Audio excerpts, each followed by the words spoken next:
Imagine this. You're holding a crisp $100 bill in your hand, fresh from the ATM. It feels real, smells real, even has that tiny blue security thread shining under the light.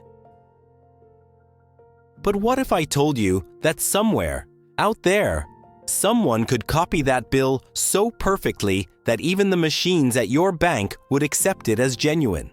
And now, imagine that this isn't just a rogue operation in some shady basement. It's an entire state, or even several, weaponizing money itself. That's the paradox we're diving into today, when even the very foundation of our economy, cash, becomes fake. You see, money isn't just paper or metal. It's a social contract. It works because we all agree that a simple printed piece represents value. The second that trust breaks, money starts falling apart. But counterfeiters learned long ago that this same trust could be exploited. In a way, counterfeiting is like hacking the human belief system. You don't need to break the banks, you just have to convince enough people that your fake is real. Simple idea. Catastrophic consequences. Now you might be thinking, come on, how bad can a few fake notes really be? Here's the thing. One fake bill doesn't destroy an economy, but millions of them. That's another story. Counterfeiting attacks the foundation of monetary stability. What makes it dangerous isn't only the loss of purchasing power, but the collapse of confidence that comes with it. And confidence is the invisible fuel that keeps capitalism running.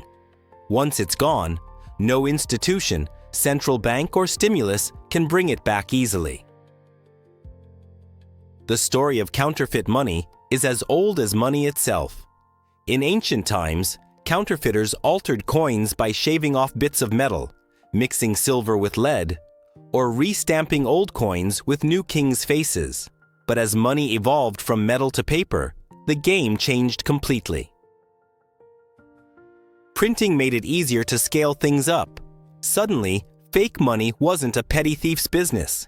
It became an industrial and political weapon. And here's where things start to get really interesting. Think about it. When a criminal prints fake bills, he's just trying to get rich. But when a government does it, it's trying to destabilize someone else's economy. Yes, entire states have done this.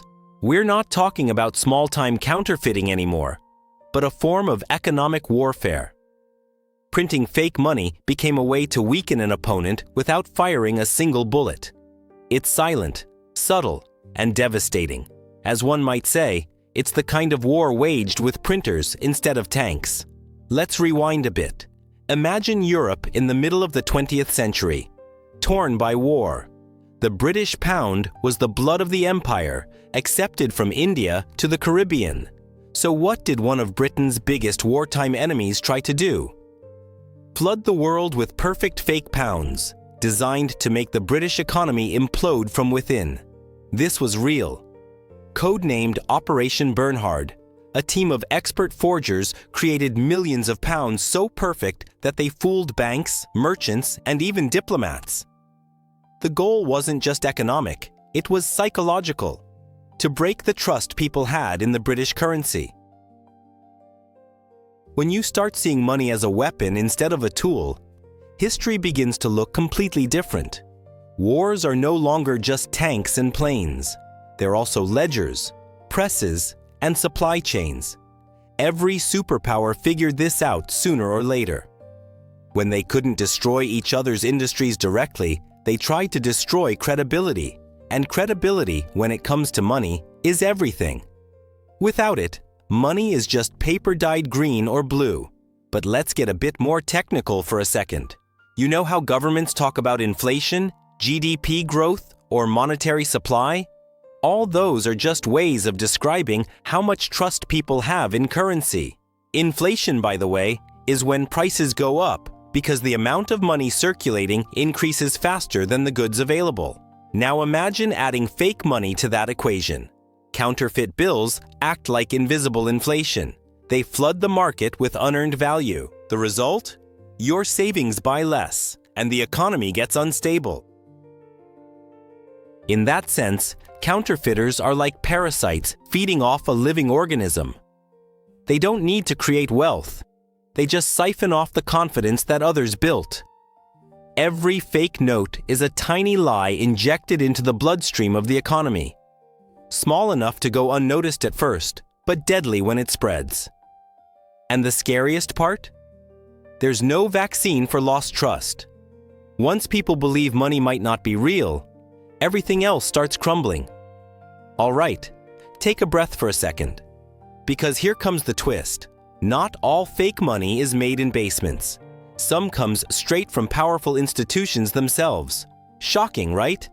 But think about quantitative easing, the process where central banks literally create money from thin air to stimulate the economy. Now, to be clear, that's legal. It's official, controlled printing. But from a philosophical standpoint, it's not that different. It begs the question, when is money real? And when is it just fake with a fancy signature? You could say that every financial system flirts with fakery in one way or another. Fiat money, the kind we use every day, isn't tied to gold or silver anymore. It's called fiat because it has value by government decree, not because it contains anything valuable. So technically, every dollar, every euro, every yen is a carefully managed illusion, a beautifully maintained lie we all agree to keep believing. And counterfeiters take advantage of that shared illusion to sneak their own version into it. Let's put it this way. A $20 bill is valuable because you and your neighbor both agree it is. But if someone manages to slip into that conversation with a counterfeit, your neighbor can lose his trust in the entire system. That's what counterfeiting does best. It doesn't just create fake money, it creates doubt. And doubt spreads faster than fake bills ever could. You might be wondering, how do modern authorities fight against this? The answer is through technology, coordination, and lots of money, ironically. Anti-counterfeiting measures cost billions every year. Microprinting, UV inks, holograms, and watermarks are like layers of armor protecting cash. But no security feature lasts forever. Every technological leap invites a new level of counterfeiting. It's a cat-and-mouse game that never truly ends. Governments may close one door, and counterfeiters will find another open window. Now, you've probably seen those stories about fake $20 bills being used at local convenience stores or small-town gas stations. Harmless incidents, right? Not always. Each fake note gets recorded, analyzed, and sometimes traced back to organized operations spanning multiple countries. Some of these networks use advanced printing setups that would make a small publishing company jealous. The scale can be staggering, with millions of forged notes moving through unsuspecting hands every year. But here's the delicious irony. Fake money can't exist without real money to imitate. Counterfeiters rely on the credibility of the system they undermine. They need people to trust the symbol they're copying. That's why total economic collapse never benefits them. Too much fakeness, and no one believes anything, not even the counterfeits. It's a fragile equilibrium, a balance between belief and betrayal that keeps economies alive until it doesn't. All right, let's bring this closer to home. Imagine you're selling your old laptop on an online marketplace. A buyer arrives, pays you in cash, everything looks fine. Later, the bank tells you those bills are fake. You've just lost both your money and your laptop. That's the everyday cost of fake cash. Tiny personal losses that add up across millions of people. And while the big news tends to talk about macroeconomics and global shocks, it's this micro-level erosion that truly kills trust in financial systems. But let's go further. What happens if this goes digital? Today, money also lives in apps, online wallets, and cryptocurrencies. And just as physical counterfeiting exists, so do frauds and scams in the virtual world. Deepfake identities, cloned payment apps, even synthetic cryptocurrencies pretending to be legitimate. All part of the same family of deception. We're seeing a new form of counterfeiting, where what's fake isn't paper but code. You might call it digital forgery, but the principle remains the same. Hunt the weak points of trust and exploit them. It's wild, isn't it? You'd think humanity would have learned after thousands of years. Yet here we are, still fighting over what's real money and what isn't. Every time technology raises the bar, laser printers, graphic design software, AI image generators, someone tries to use it for forgery. It's almost poetic in a tragic way. The more advanced we become, the more sophisticated our fakes get. Maybe authenticity is just an endless moving target. All right, now that you get the paradox, let's wrap this idea neatly.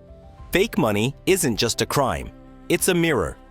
It shows the vulnerabilities inside our economies, our politics, and even our own psychology. The trust we place in a bill, a coin, or a digital token is the same trust that can be manipulated and monetized. And though we keep creating stronger defenses, the chase never ends. Because as long as belief has value, forgery will always have a market. So, next time you hold that dollar bill, remember, it's more than currency. It's a piece of collective faith, a promise held together by the belief that everyone else believes. Dangerous thought, right? Well, buckle up, because in the next chapter, we're diving into one of the most astounding cases of all time. The rise of the so-called superdollars. Fake bills so perfect they fooled the world. You ready for that? Good, because things are about to get a whole lot stranger. You've probably seen fake money before, right? The kind printed on cheap paper that feels off the moment you touch it. The kind of bill a corner store clerk would spot from a mile away. But what if I told you there once existed counterfeit bills so perfect they fooled even the machines built to detect them? Welcome to the strange and shadowy tale of the so-called superdollars. These were fake $100 bills with microscopic precision, flawless printing, and even authentic security features. They weren't a petty scam. They were practically clones of the real thing. Let's rewind to the late 20th century. The dollar wasn't just America's money. It was the world's money. After the Second World War, the greenback became the reserve currency used in global trade, oil deals, and foreign savings. That meant the stakes were enormous. If you could successfully fake America's most trusted export, you weren't just making easy profit. You were attacking the backbone of the global financial system. And that's what made the superdollar so terrifying. It wasn't just a counterfeit. It was an economic weapon. The name itself, superdollar, came from the incredible quality of these fakes. They were printed on near-identical cotton linen paper, included color-shifting ink, and replicated security strips with mind-boggling precision. Regular counterfeiters could dream about this kind of craftsmanship, but never achieve it. Even the United States Secret Service, the agency that, by the way, was originally founded to fight counterfeiting, not protect presidents, struggled to figure out where these fakes were coming from. They were too advanced for any street operation or criminal gang. At first, investigators were baffled. The fake bills started surfacing across Asia and the Middle East during the late 1980s. Banks in Singapore, Hong Kong, and Saudi Arabia began reporting unusual $100 notes. They looked perfect to the naked eye, but under microanalysis, inspectors noticed almost undetectable variations in the engraving. The first clue wasn't visual, though. It was chemical. The ink composition didn't match the Bureau of Engraving and Printing's formula. That raised eyebrows, and soon, alarm bells started ringing all the way to Washington. Okay, hold on a second. How could anyone pull off something this precise? We're not talking about a home printer job here.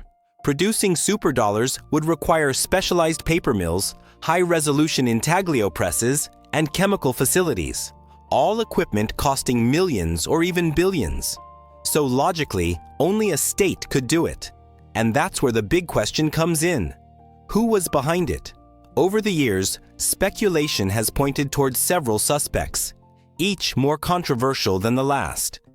One major theory points directly to North Korea, the small, isolated regime that's been sanctioned and cornered by the global system for decades. According to numerous reports, North Korea ran a state-sponsored counterfeiting operation aimed at mass-producing superdollars.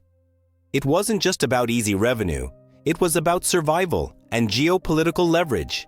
If your currency is weak, but you can print the world's strongest one, that's power in its purest form.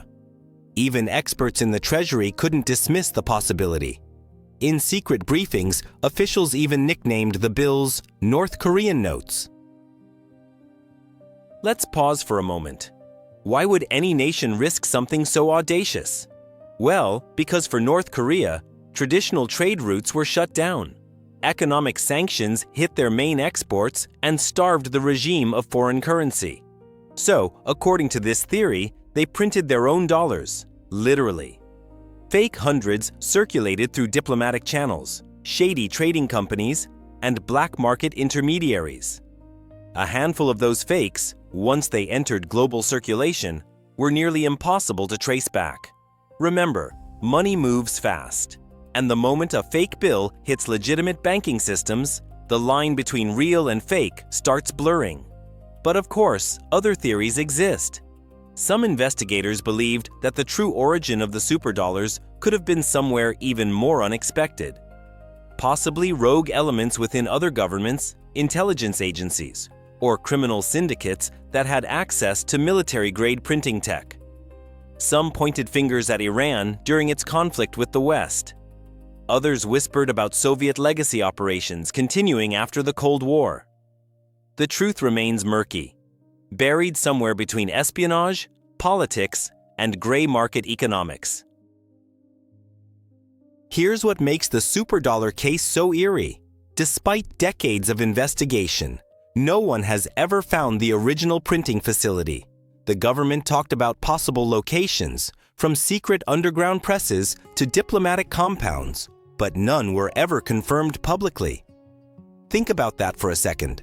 The most powerful country in the world, guardian of its own currency, couldn't track down whoever was flooding it with perfect fakes.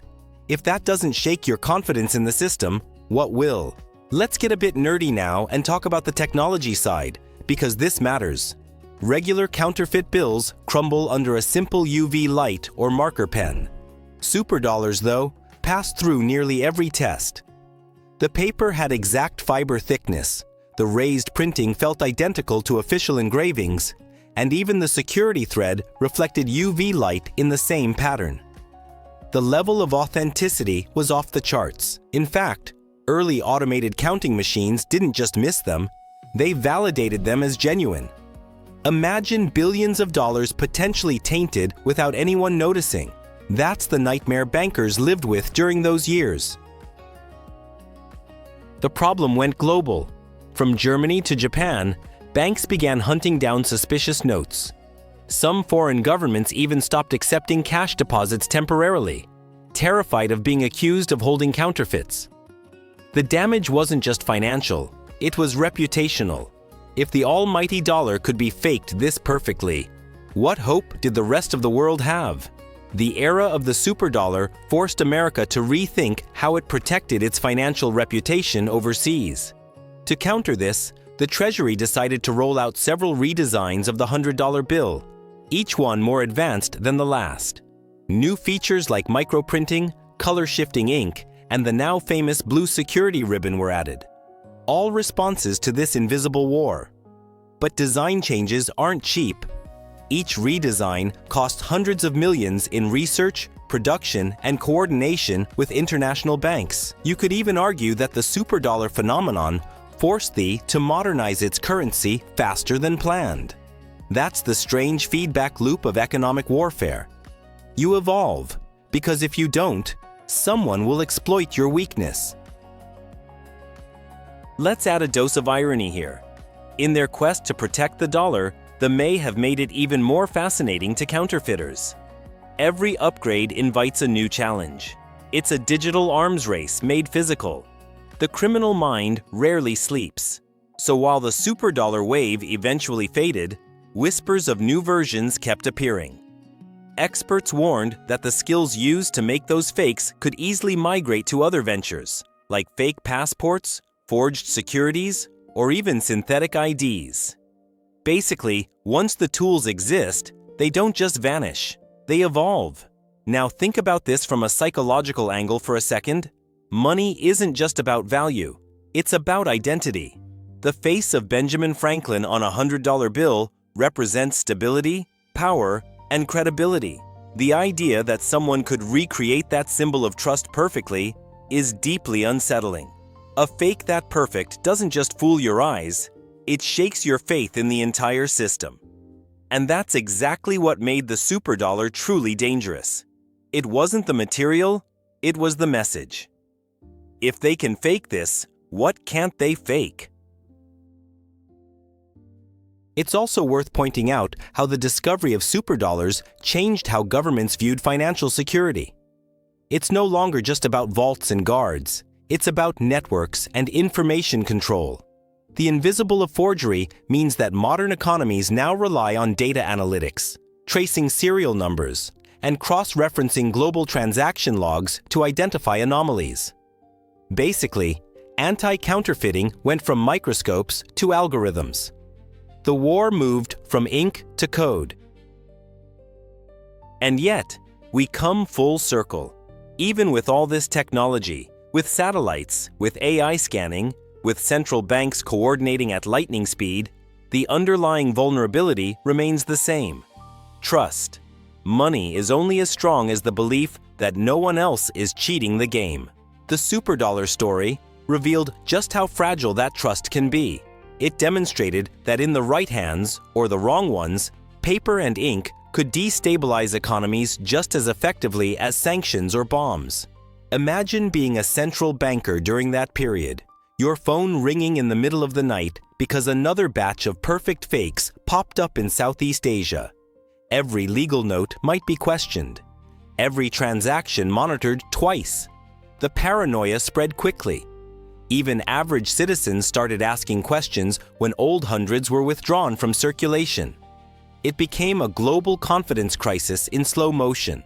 And though most people never saw a superdollar firsthand, the ripple effect reached their wallets, their banks, and their perception of what a secure currency really meant. So what did they do to contain the damage? A mix of diplomacy, undercover investigations, and pressure on international banks to vet their cash supplies more carefully. Agents followed trails across Asia and Europe, seizing shipments, interrogating smugglers, and intercepting courier networks.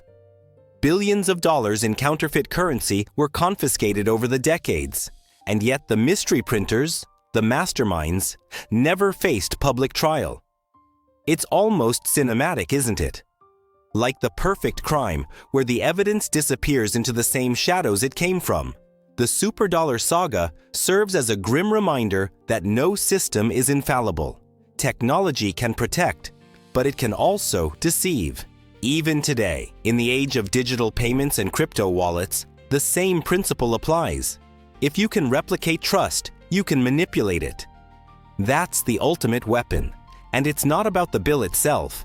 It's about controlling the story people tell about what that bill means. In the end, maybe that's what money has always been. A story we agree on, as long as the illusion holds. Now that you understand how the Superdollar blurred the line between authenticity and fiction, things are about to get even murkier. Because as we'll see next, this wasn't the first time a government printed fake cash on purpose. And it definitely won't be the last. In the next chapter, we'll explore how whole nations have entered the counterfeiting game, turning ink and paper into weapons of power. Ready to see how deep this rabbit hole goes? Trust me, it only gets darker from here. Imagine for a moment that you're running a powerful country caught up in a silent war. You can't send your army across borders without sparking chaos, and sanctions have already strangled your economy. What's left in your arsenal? Easy. Money. Or rather, fake money. Because in the world of geopolitical chess, Sometimes the most devastating move isn't a missile, it's a printer. Welcome to the strange and secretive world of state-sponsored counterfeiting, where governments use fake cash as a weapon of power. See, printing money isn't just about controlling value. It's about controlling perception. When a rival nation floods another's economy with high-quality forgeries, it's not just stealing assets, it's corroding trust. And as we've said before, once trust breaks, money itself loses meaning. History is full of such shadow operations, some whispered in spy circles, others so outrageous they sound like fiction. But they happened, and they show us how governments discovered that a simple piece of paper could destabilize entire nations. Let's go back to the real pioneers of this tactic, the Nazis. During the second half of the 20th century's biggest conflict, Adolf Hitler and his intelligence chiefs came up with something diabolically clever. They launched a project to print millions of British pounds and American dollars to sabotage the Allied economies. The operation, codenamed Bernhard, gathered expert forgers, many of them prisoners, and forced them to replicate every detail of the pound note. Their goal? Collapse Britain's economy by releasing so much fake currency that it would drown in its own value. Here's the wild part. Operation Bernhard actually worked, at least for a time. Tens of millions of fake notes began circulating through Europe, paying double agents, fueling black markets, and corrupting trade networks. Allied officials panicked as rumors spread that banks might not be able to tell real money from fake anymore. The British government even pulled certain notes out of circulation as a precaution. Imagine living in London at that time, handing a stack of bills to your banker and wondering if they were real. That's how you weaponize uncertainty. After the war ended, other intelligence agencies took careful notes, literally. They realized that manipulating another state's currency could achieve what bombs couldn't: long-term internal instability. Counterfeiting emerged as an economic equivalent of espionage, cheaper and less traceable than military sabotage. Even the smallest operations could create political ripples that lasted for years. This was the beginning of what economists later called monetary warfare. And in that war, some countries played dirtier than others. One of the Cold War's best-kept secrets was the Soviet Union's fascination with forgery. Soviet intelligence allegedly experimented with counterfeiting Western currencies as part of larger disinformation campaigns. Imagine warehouses deep within Soviet territory filled with near-perfect bills, designed not just for spending, but for fueling underground operations abroad. The purpose was strategic chaos: fund friendly movements, bribe foreign agents, and drain confidence in capitalist markets. The perfect subversion, disguised as ordinary cash. Meanwhile, across the Pacific, the United States wasn't exactly innocent either. During the Vietnam War, for instance, there were reports of both sides engaging in currency manipulation. Some American intelligence projects printed local currencies to fund covert operations or destabilize enemies without leaving direct trails. And before you think that sounds too far-fetched, consider this. Fake money is as untraceable as fake news. You inject it carefully, watch it spread, then deny everything. That plausible deniability made it the dream weapon for any intelligence service. By the time the Cold War was in full swing, counterfeiting had become more than just a spy game. It was policy. Both sides knew the psychological power of money.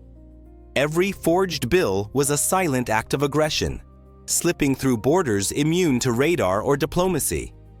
Surveillance wasn't digital then, but the fear spread fast. When financial trust wavered, black markets grew, inflation spiked, and governments scrambled for new controls. The battlefield wasn't fields or oceans, it was wallets and ledgers. Jump ahead to the end of the 20th century, and one country took this covert strategy to the next level: North Korea. Yes, it returns to the stage again. By that time, sanctions and isolation had suffocated its economy. So, according to intelligence reports, Pyongyang turned its printing presses into weapons. The regime allegedly produced fake dollars to gain access to foreign goods and fund its espionage network. Since regular trade channels were blocked, fake cash became its smuggling lifeline. This strategy wasn't fiction, it was survival. North Korean diplomats and traders reportedly carried these counterfeit notes across borders, using them to buy luxury goods, fuel, and weapon components. The bills were so accurate, they fooled banks all over Asia and even parts of Europe. It was a global cat-and-mouse game. While the rest of the world relied on legal trade, North Korea rewrote the rules with paper and ink. Imagine the audacity. A small, isolated nation tricking the world's largest economies with counterfeit cash. Here's what's fascinating. When a state prints fake money, it's also making a political statement. It's saying, your rules don't apply to me. Money is the ultimate symbol of sovereignty, so faking it is an act of rebellion as much as theft. When weaker nations face overwhelming economic barriers, counterfeiting becomes their silent protest. It's the dictatorship's way of flipping a middle finger to the financial order. Not ethical, of course, but undeniably strategic. The consequences, though, always come back around. For North Korea, the cost was international isolation and harsher sanctions. Every time a new supernote surfaced, their diplomatic credibility took another hit. It became a vicious cycle. Fake money to survive, sanctions to punish, more fake money to respond. And while we'll never know how much counterfeit currency they truly printed, the global financial community learned a key lesson. Borders can't stop money, fake or not. Other states learned from this too. During various conflicts in the Middle East and Africa, intelligence agencies allegedly printed rival currencies to flood local markets. The objective was usually simple: devalue the enemy's currency, cripple morale, and take the fight to the very foundation of daily life. Ordinary citizens bore the brunt of these invisible attacks. Wages suddenly meant less, savings evaporated, and the black market became the only reliable economy. This is what economic warfare looks like under a microscope. Now, if you're wondering how nations even begin detecting such operations, it's not easy. Unlike missiles or troop movements, fake money doesn't leave satellite trails. Detection depends on patterns. Identical serial numbers appearing in multiple countries, ink deviations, or suspicious bundles traced through diplomatic channels. That's why every central bank today has dedicated intelligence departments, basically spies in suits, tracking these irregularities. The irony is that these precautions exist because entire states decided at one point that counterfeiting was just too tempting a weapon to ignore. Let's take a step back and think about motivations. Why risk such scandalous operations? The answer is leverage. In global politics, liquidity means survival. Access to tradable assets, especially dollars or euros, translates directly into power. When sanctioned nations are cut off, counterfeiting becomes a desperate plan B. And sometimes it's more than desperation, it's strategy. If the world's currency can be cloned, the credibility of that system can be questioned. And once faith in that system falters, every country becomes a little more vulnerable. Economically speaking, state-level counterfeiting operates like a virus. It doesn't kill the host immediately, but it weakens it from within. The effects compound over time. Inflation spikes, imports cost more, and foreign confidence drops. Governments may not realize it at first, but eventually, real economies start to suffer. Even rumors of large-scale forgery can affect the exchange rate.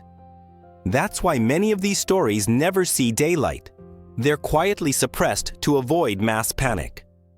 From a moral standpoint, this is as twisted as it gets. The same governments preaching stability and fair trade can easily cross the line when cornered. It's the hypocrisy of geopolitics laid bare. On paper, nations condemn counterfeiting as a crime. In practice, they use it as one of many tools in the hybrid warfare toolbox. It's espionage hidden behind spreadsheets and balance sheets, a new kind of corruption dressed in ink and watermark. Now, let's link this to a concept called seigniorage, a fancy economic term that simply means the profit a government earns by printing money. When states print legitimate currency, they gain seigniorage. When they print fake versions of someone else's, they corrupt the mechanism itself. It's like stealing seigniorage rights from another nation. It doesn't just take money, it steals power, the right to define value. And under that light, counterfeiting becomes less about financing and more about dominance. Still, here's the tricky part. Proving responsibility is almost impossible. Governments accused of running counterfeiting operations can simply deny it. They blame rogue actors or criminal elements beyond their control. Plausible deniability is the currency of covert power. So while the evidence might pile up, detectable paper composites, tracked couriers, specific engraving patterns, the finger never quite lands on the guilty party. It's the perfect crime on an international scale. But remember this, for every fake bill printed, the real victims aren't the superpowers, they're the people at the bottom. Everyday citizens whose savings lose value, whose shops crumble under waves of silent inflation, whose faith in their wallets withers away. When one government decides to print shadows, entire societies pay the price in daylight. And that's what makes state counterfeiting far more destructive than any organized criminal's work. It's systemic betrayal. Economic warfare dressed as ordinary money. All right, let's tie this chapter together. State-sponsored counterfeiting reveals one brutal truth about the modern world. Financial power isn't just about who has the most wealth, but who controls the narrative around what's real. The lines between legitimate and fake blur when governments play both sides. Every forged bill becomes a quiet declaration that stability itself can't be trusted. And in this constant tension, global trade becomes a stage for lies with ink as the weapon. So, next time someone tells you that wars are fought with soldiers and drones, you can tell them they're only half right. Some wars are fought with printers, secret agents, and chemical ink formulas. No explosions, no headlines, just silent chaos spreading through economies. And if you think that this kind of monetary warfare ended with the Cold War, think again. In the next chapter, we'll look at the criminal networks that took these lessons from states and turned them into a full-blown underground business. Because when the Mafia starts printing its own version of money, the meaning of value itself begins to collapse. Now that you've seen how entire governments turned fake money into a political weapon, let's step into an even murkier world. The one run by mobsters, smugglers, and underground networks that treat counterfeiting like an art form. We're talking about the Mafia economies, criminal empires that thrive not by stealing from banks, but by becoming their own twisted version of one. Here, loyalty replaces law, and the printing press is the ultimate tool of power. It's the dark mirror of capitalism, where everyone believes in the same illusion. Only this time, the profit comes from lies printed in ink. Picture this. You walk into an old cafe somewhere in southern Italy, the kind with dim light and chatter bouncing off the walls. In a back room, a few men sip espresso while flipping through bundles of foreign bills. They look, feel, and even smell real, but none of them ever went through a bank. Welcome to one of the many underground workshops that for decades sustained the counterfeit trade in Europe. From Naples to Palermo, the illegal printing of money wasn't just a hustle. It was a family business, passed from one generation to the next like a secret recipe. You see, during the late 20th century, organized crime in Italy became famous not only for smuggling or drugs, but for its expertise in counterfeiting. The Camorra, the infamous Neapolitan Mafia, built an underground economy around imitation. Imitation clothes, imitation cigarettes, and yes, imitation money. The criminal logic was simple. Why steal money if you can make it yourself? Fake euros, dollars, and even old lira notes circulated through vast networks of traders who laundered them through gambling halls, luxury stores, and shadow financial markets. It was capitalism without morality and with zero oversight. These counterfeiters weren't amateurs. Some had backgrounds in graphic design, printing, or art restoration. They could reproduce security seals, holograms, and color gradients with unbelievable precision. Think of them as Michelangelos of forgery, people who saw beauty in deception. Each finished bill was a stroke of craftsmanship, a piece of power pretending to be truth. And the thing is, they didn't even need to flood the whole market, just enough to keep the business alive and blend fake and real cash endlessly in the economy. But why does the Mafia care so much about counterfeiting if they already make millions from drugs and extortion?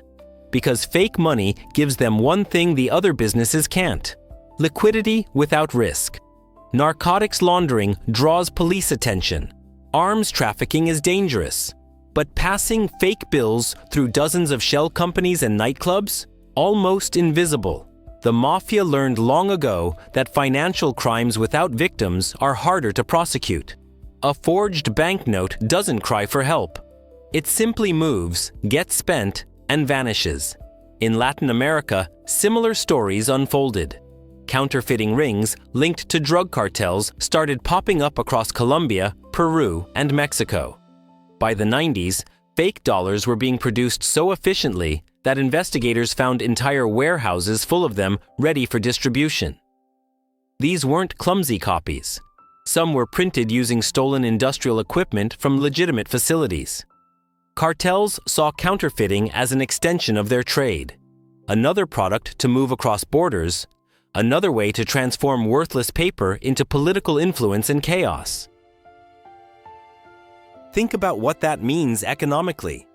A cartel that can print believable cash doesn't just gain profit. It creates its own micro-financial system. They could pay farmers, suppliers, and even local officials with fake dollars while keeping real ones offshore. It blurred the line between economy and crime to the point where regions affected by cartel activity operated in parallel economies.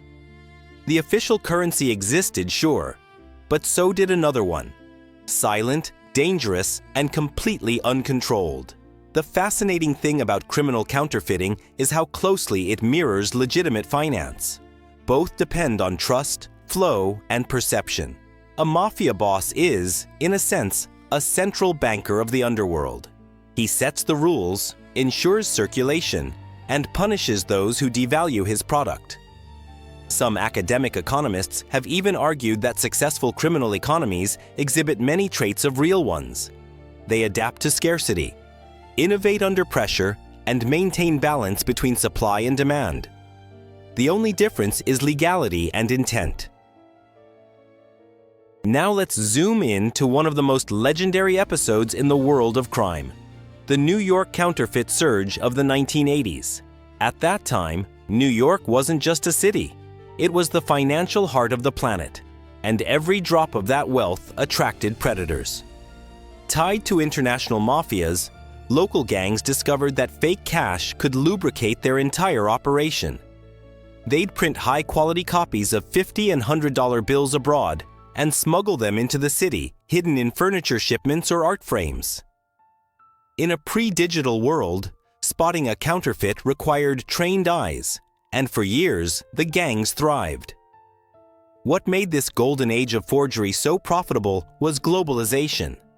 As travel became easier and international trade boomed, counterfeit cash could move unnoticed through legitimate circuits. You fly into an airport with a few hundred fake dollars, spend them across different countries, and by the time they are detected, they've already multiplied in value through exchange and recirculation.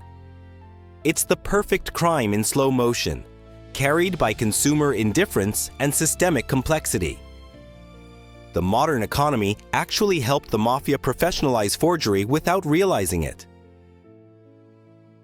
You might be wondering, doesn't this hurt them too?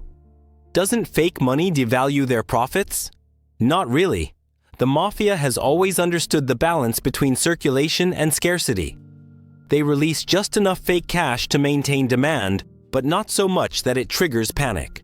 The technique is almost poetic in its discipline. They mimic the same monetary policies that central banks use, adjusting supply, monitoring reaction, and controlling the narrative. Only in this case, the end goal isn't stability, it's longevity. In this shadow financial world, counterfeiting isn't always about paper bills anymore. By the 2000s, criminal organizations had already moved into digital fraud, cloning credit cards, faking digital payment systems, or creating shell cryptocurrencies. And even though we call it digital crime, the idea is essentially the same: create artificial value that looks real. The difference is just the medium. The Mafia adapted seamlessly to an era where information became the new currency. Swapping paper printers for servers, they built cyber forging empires. Let's pause here to recognize something important. Behind every major counterfeit operation, there's usually a community that allows it to thrive. Street vendors, corrupt officials, and desperate workers form the invisible scaffolding holding this parallel economy up. For many, survival matters more than legality. A struggling shopkeeper might knowingly accept a fake note because turning away cash means losing a sale. It's a collective illusion, everyone pretending the lie is true, because the truth is unbearable. That's how counterfeit economies root themselves in reality. Now, on a macro level, the existence of powerful criminal forgeries destabilizes more than markets. It undermines government's authority. When citizens can't trust the money they hold, the social contract starts breaking apart. People begin hoarding foreign currency. The black market outgrows the legitimate one, and corruption becomes normalized. Economists call this informalization, but it's really just the slow decay of faith in the system. And once again, counterfeiters thrive not because they're great criminals, but because they understand psychology better than politicians. You might also ask, how do authorities even begin to tackle this madness? The answer is complicated. International cooperation helps, but it's often reactive. Governments chase clues after the damage is done. Secret service agents, Interpol units, and customs officials form joint task forces that occasionally bust massive rings. But even then, for every workshop dismantled, 2 more appear somewhere else. Technology spreads fast, and printers get cheaper every year. It's an endless chase where law enforcement runs behind innovation like a tired shadow. Interestingly, not all counterfeiters are motivated purely by greed. Some claim ideological reasons. There have been cases where rebel groups used fake money to fund anti-government campaigns, arguing that destroying corrupt capitalist systems justified their crimes. To them, counterfeit bills became revolutionary leaflets of sorts, symbols of defiance rather than just currency. It's economic guerrilla warfare, a twisted form of activism where belief justifies betrayal. Of course, for the victims, the damage is the same: lost savings, mangled economies, shattered trust. And yet, here's the most fascinating revelation of all. In some regions, counterfeit economies actually stabilize society in weird ways. When legitimate money becomes scarce due to inflation or government collapse, fake bills can keep local trade alive. People spend them, barter with them, and pretend they're real simply because they need them to survive. It sounds absurd, but historically, fake money has temporarily saved communities when official systems failed. It's the clearest proof that value is nothing but collective imagination. So, what do we learn from all this? That counterfeiting is never just about deception. It's about power.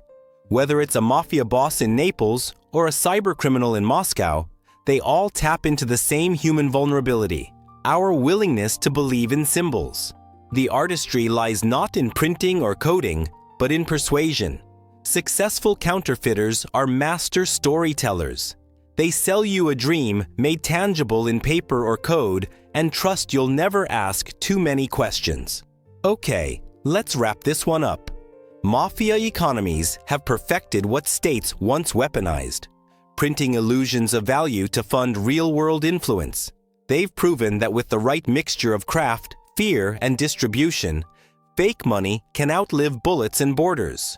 And more importantly, they've shown us that the difference between a banker and a forger sometimes isn't morale, but institutional. If both create money out of nothing, who really decides which version is legitimate? Food for thought, right? Because up next, we're going to see what happens when all this deception comes full circle. When counterfeit economies grow so large, they start breaking reality itself through inflation, chaos, and the slow death of trust. Let's start with a simple image. You wake up one morning, go to buy coffee, and realize the price has doubled overnight.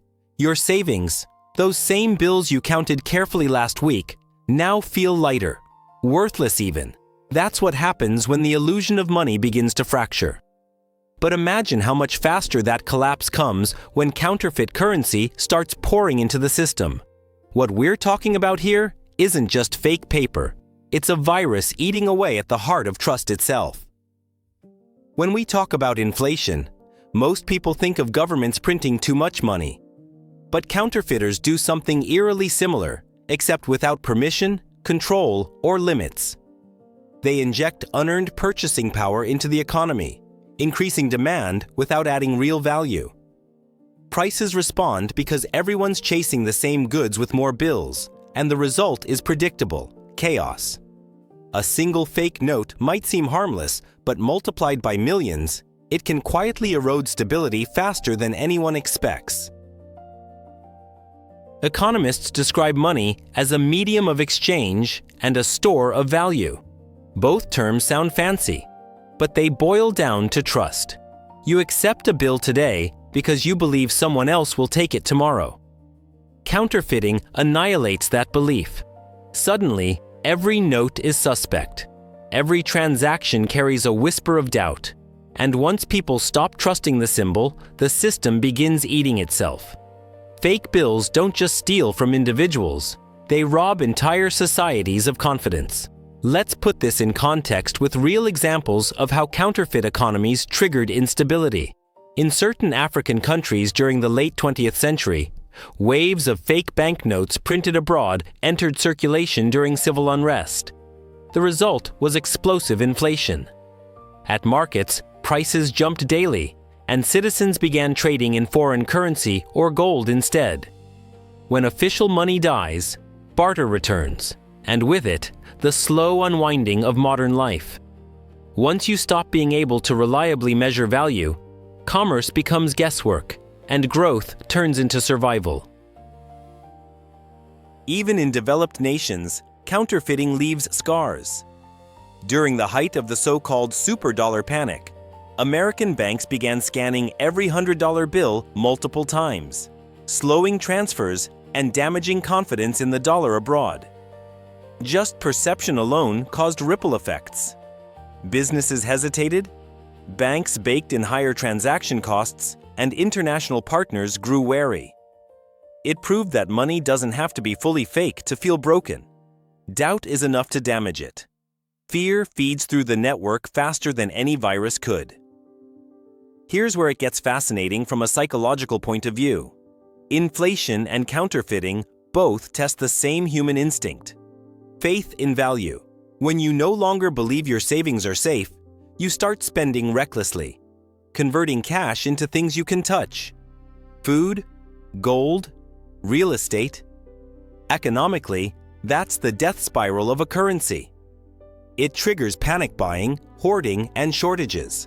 Economists call these flight-to-asset reactions, but really they're emotional breakdowns made visible in numbers. Currency collapses aren't mechanical, they're mental. The black market thrives in these conditions. Once people lose trust in official channels, they turn to what's unofficial. Street traders become bankers. Gangs become middlemen. And fake money becomes a useful lubricant in a world running out of real cash. Think about that paradox for a moment. The same fake money that caused the crisis ends up sustaining trade when official supplies collapse. It's the snake eating its own tail, and the line between survival and crime becomes a blur. Let's dig into why counterfeit cash amplifies inflation in such a volatile way. Imagine an economy as a closed loop. Real goods on one side, money on the other. When counterfeiters inject additional currency, that loop warps. Suddenly, more money chases the same amount of products. Businesses see demand surge, but soon realize the buying power is artificial, not sustainable. They raise prices to protect themselves, and just like that, the vicious cycle begins. Inflation is basically too much money chasing too few goods, and counterfeit money guarantees exactly that imbalance. The impact doesn't stop at prices. Governments lose tax revenue because fake cash moves in untaxed channels. Police budgets rise as they chase forgery networks. Central banks spend fortunes on redesigning currency, replacing notes, and educating citizens. Every measure drains real money to fight unreal problems. It's absurd if you think about it. Nations spending billions trying to defend their ability to define what's real. That's the ultimate irony of modern finance. Now, take a deep breath, because here's where things get darker. Counterfeit money doesn't always cause hyperinflation on its own, but it accelerates it when conditions are already fragile. Think of economies like boats. Once a storm hits, small cracks matter. During economic crises, when trust is low and inflation starts brewing, even modest volumes of fake cash can tip the balance. Citizens lose confidence faster, and small-scale forgery multiplies into a cultural habit. People start printing or accepting fakes just to survive, and when everyone's complicit, no one can tell what's real anymore. Consider the human toll. For ordinary families, the effects are devastating. Salaries suddenly fail to cover basic needs. Savings evaporate. Loans become traps instead of safety nets. The working class, the backbone of every economy, ends up paying for corruption and counterfeiting they never benefited from. When every paycheck is worth less tomorrow, motivation collapses. Productivity falls. Economies stagnate. And the spiral locks in place. It's misery, disguised as economics. Then there's the geopolitical fallout. When one country suffers an internal counterfeiting crisis, others lose trust in its currency and financial contracts. Investors withdraw, debt costs rise, and neighboring economies catch the infection. Trust isn't just national, it's global. You could call it the contagion of disbelief. A single fake bill may start locally, but its echo carries through global markets, damaging reputations that took decades to build. In that sense, the true cost of counterfeit money isn't immediate, it's generational. Central banks often respond to these crises with emergency reforms. They withdraw notes, introduce new designs, or move toward digital systems. Each change buys time, but it doesn't fix the core issue. Belief. The fundamental act of trusting a symbol remains fragile. Authorities may release statements, enforce stricter policies, even arrest counterfeiters. But until people feel safe using the currency, the economy limps along. Rebuilding trust is far harder than printing bills and infinitely slower. Now let's peel another layer. Counterfeiting isn't always external. Occasionally, governments facing deep debt or political unrest start overprinting their own currency under the excuse of stimulus.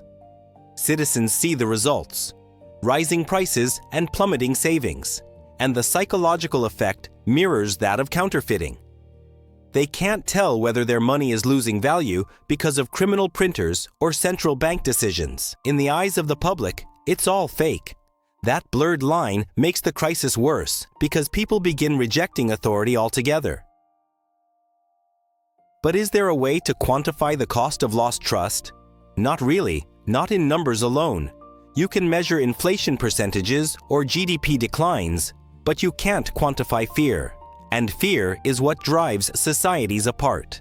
Once fake money convinces millions of people that their savings are a lie, the damage is emotional before it's financial.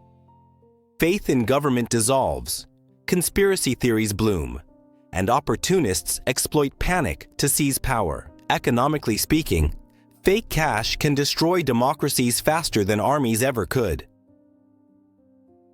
The environmental impact also deserves mention. Producing counterfeit bills involves toxic chemicals, solvents, and dyes that often get discarded carelessly. Underground printing facilities rarely follow any standards, leaving behind a trail of pollution. So every fake note carries not just moral and economic weight, but ecological consequences too. It's chaos printed on both sides. On one, deception. On the other, contamination. Yet in all this destruction, there's one haunting truth. Economies have survived countless waves of forgery and crises precisely because people eventually choose to believe again. After inflation, after counterfeiting scandals, after everything collapses, societies re-establish stability by reasserting faith in something new. Sometimes it's digital money, sometimes a stronger central system, but always the same idea. Trust rebuilt through reinvention. It's tragic and beautiful, the way humans can destroy and recreate their own illusions. Look at recent decades, for instance. Technological evolution has sharpened the tools of both protection and deception. Counterfeit detection today relies on AI scanners, blockchain verification, and biometric technology. But even those aren't foolproof. The lesson here is simple. The battle isn't really about money. It's about control of perception. As long as humans believe something has value, someone will always try to fake it. And the systems we build will always be chasing equilibrium between belief and fraud. This leads to a quietly brutal question. If counterfeit money can destroy economies, what about fake wealth on screens? Assets, tokens, and financial bubbles that exist mostly in digital form. Isn't that just a sophisticated continuation of the same problem? The thin line between illusion and value keeps narrowing, and society keeps rediscovering that transparency, not technology, is the key. Because no matter how advanced security becomes, the core vulnerability is still human faith.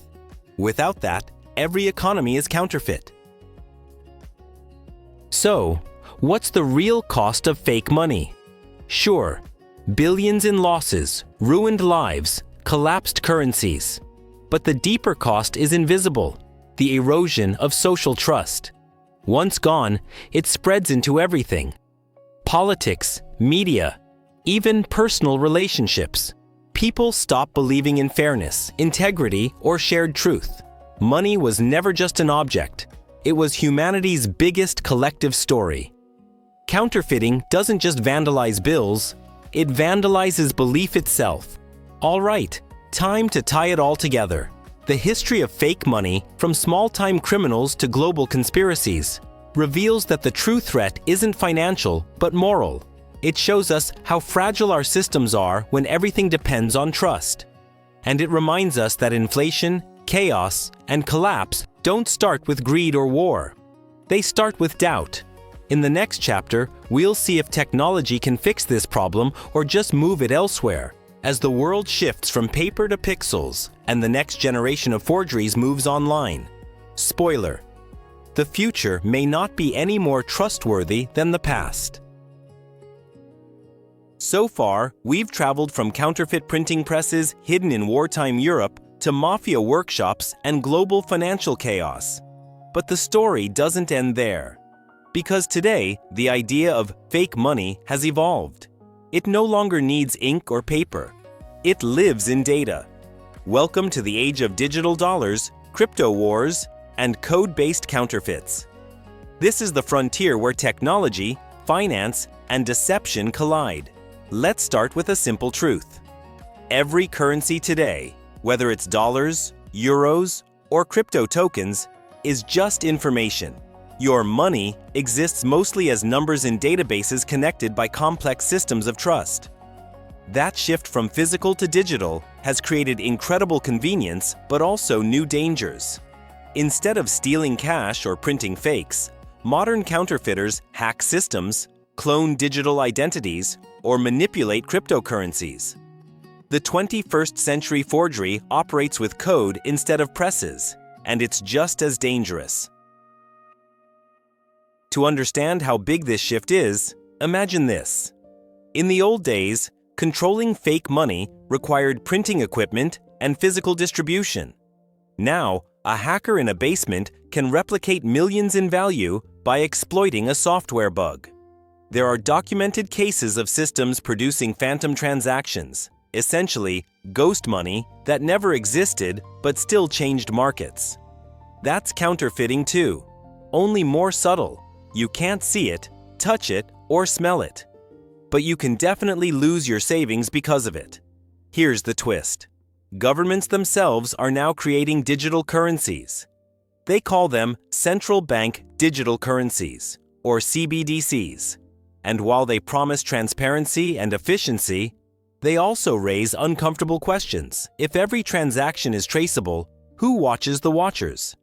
And more importantly, if a central database ever gets hacked, what happens when the official version of reality is rewritten? In other words, even official digital money walks dangerously close to the edge of fake. Think about cryptocurrencies like Bitcoin for a moment.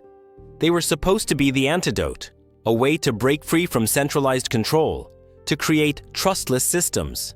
But that dream has already been tested.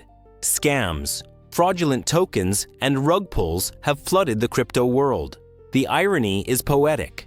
Technology designed to prevent counterfeiting became a playground for high-tech counterfeiters. Every fake token launch, every manipulated digital wallet, is another echo of humanity's long history with forgery, just with sleeker branding. The battle between centralized and decentralized currencies is, at its core, a new version of the age-old war over trust. Central banks say they offer safety and regulation. Crypto communities say they offer freedom and transparency. But both can be corrupted. State-controlled systems risk authoritarian misuse, while decentralized ones attract scammers and hackers. It's a tug-of-war for legitimacy. And just like with paper money centuries ago, what really matters isn't which system is perfect, it's which one people believe in.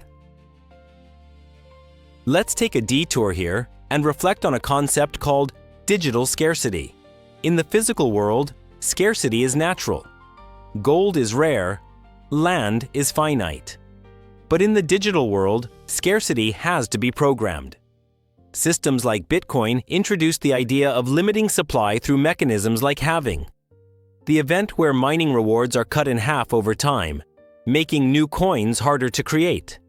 It's artificial scarcity enforcing digital trust. Pretty clever, right? But also fragile, because the entire thing only works if everyone keeps believing the code is untouchable. Now imagine if that code isn't untouchable anymore.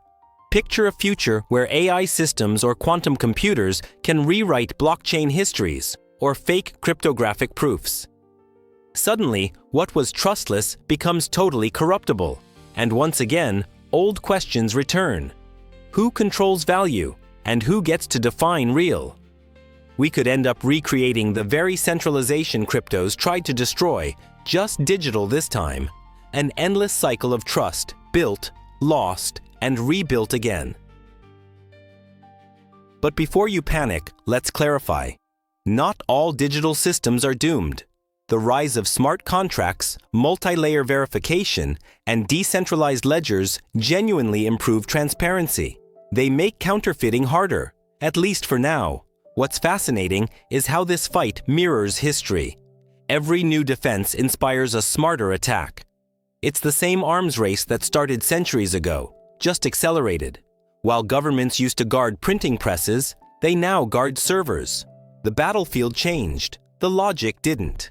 Now let's touch on a new player in this drama, big tech. Corporations like fintech companies, e-commerce giants, and private banking platforms are creating their own forms of money. From reward points to digital credits, we're living in an ecosystem where dozens of currencies coexist.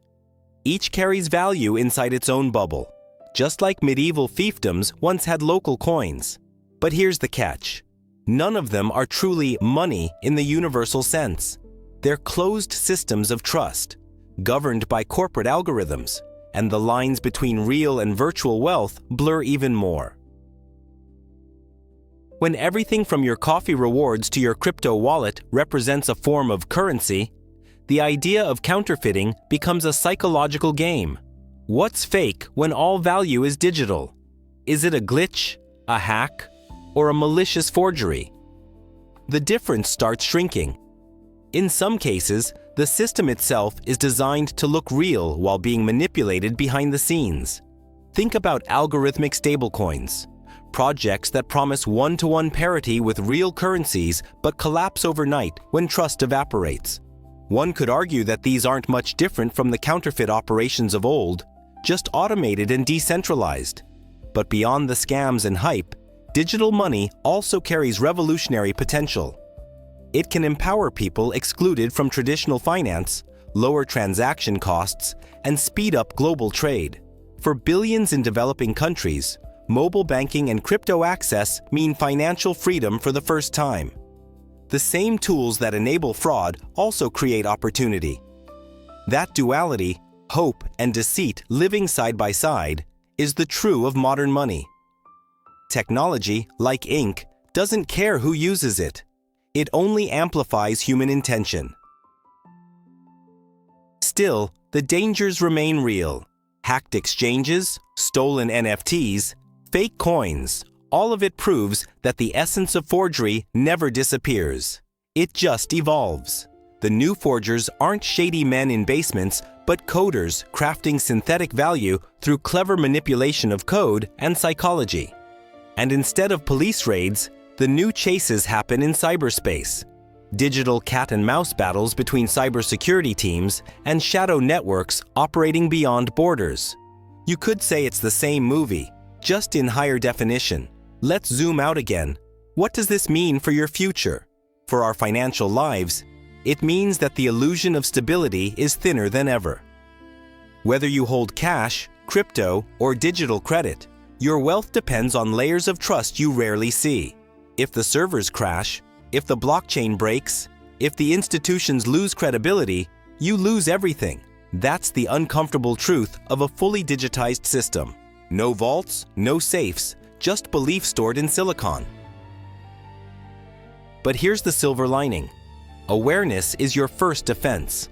Understanding how these systems work gives you power. You don't need to panic, but you do need to adapt. Diversification isn't just an investment tip anymore. It's a survival skill. Keep your assets spread across multiple forms of trust, some traditional, some digital, and always assume that systems, just like people, can fail. That mindset will protect you more than any security feature ever could. Let's talk briefly about digital countermeasures because they are fascinating. Advanced encryption, biometric verification, and AI fraud detection are becoming star players in this story. Banks now use behavioral analytics, tracking how you type, swipe, and spend, to verify identity. Sounds futuristic, but it's already happening.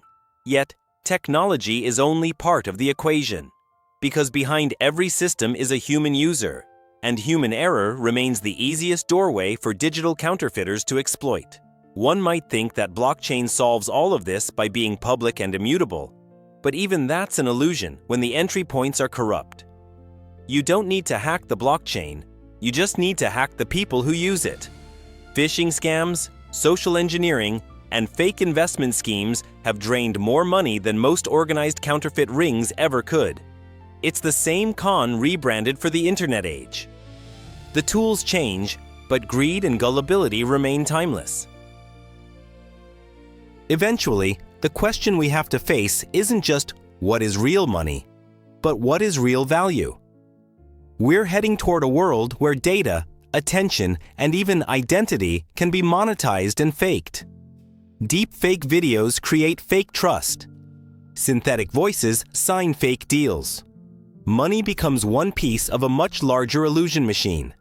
And in such a world, financial education becomes a weapon. Understanding value, not price, but value, becomes as vital as oxygen. So let's wrap it all up.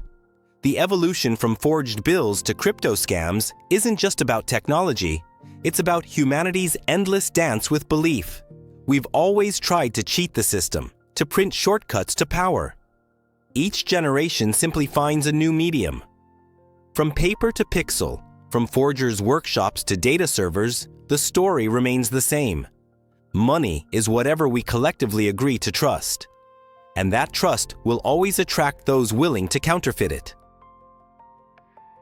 In the end, maybe this is the real takeaway. Money, fake or real, reflects who we are. It's our faith, our ambition, our collective myth. When it's stable, we thrive. When it's not, we unravel. Whether it's a crumpled bill in your wallet or a string of code in your phone, it carries the same fragile promise: value, as long as we believe. The future might bring holographic dollars or AI-managed crypto, but the question will never change. Can we still trust it? So, as you scroll past this video and check your account balance later, remember just one thing. Every number you see is a story of trust, not proof of truth. Guard it, question it, and never forget that even in the digital age, the most powerful currency on Earth isn't backed by gold, code, or banks. It's backed by belief itself.